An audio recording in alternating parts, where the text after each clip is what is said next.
Les comédiens qui jouent dans Narvalo, il leur arrive tous des galères de Narvalo pour de vrai.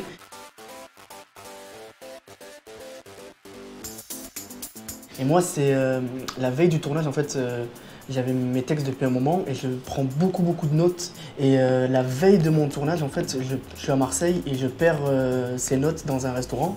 Et je me retrouve à 1 h du matin à faire le tour des restaurants et des trucs que j'avais fait avec ma mère ce jour-là à Marseille pour retrouver ces textes. Et je finis par fouiller la poubelle d'un restaurant iranien dans lequel j'avais bouffé. À 1 h du matin, je suis là, dans une poubelle, les mains dans du riz chaud encore, jusque-là, en train de chercher mes textes parce qu'apparemment ils avaient trouvé des paroles de chansons qu'ils avaient balancées à la poubelle. Je retrouve mon texte, je rentre, j'ai mon texte avec toutes mes notes, mais avec beaucoup de riz dessus et beaucoup de sauce. Du coup, il a fallu que je lave dans ma chambre d'hôtel et que je les étende ensuite dans ma chambre et tout. Et le lendemain même, je tournais.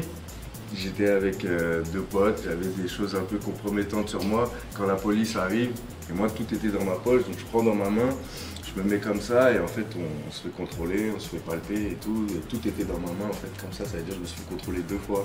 Et ils sont repartis, comme ça, et j'ai montré à mes potes, hey, vous avez vu? Et voilà, le talent, le talent.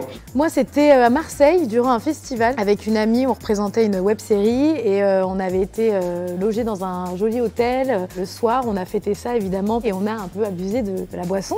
Et on est sorti d'une boîte vers 6-7 h du matin et on a trouvé un kebab sur le vieux port de Marseille et on l'a englouti et on est rentré à l'hôtel. Ça a fini dans la petite salle de bain où il y en avait une qui était en train de vomir dans les toilettes et l'autre qui était en train de vomir dans la baignoire. Et on a même interchangé quand même. Après ça, on est allé prendre l'air sur le rooftop et on a croisé l'un des membres du jury. Il a dû se dire, putain, celle-là, c'est pas très jojo quoi. C'était une belle galère, mais bon fou rire aussi. C'était en Indonésie, j'étais à l'aéroport et en fait j'avais pas tilté mais j'avais dépassé d'1 jour mon visa, sauf que j'avais plus du tout d'argent et c'est un des gars qui m'a payé ma dette et après on a dû arrêter l'avion pour que je puisse embarquer, on a couru dans l'aéroport etc. pour que je puisse embarquer et voilà. Et souvent il m'arrive de rater des rendez-vous, des trains, d'arriver en retard et tout machin, et là c'était un train que je devais prendre.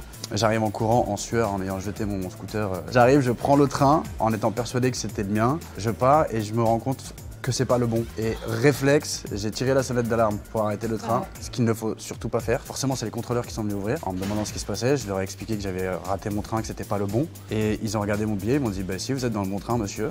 Et ils m'ont mis une amende. Voilà. Ah ouais, c'est pas mal.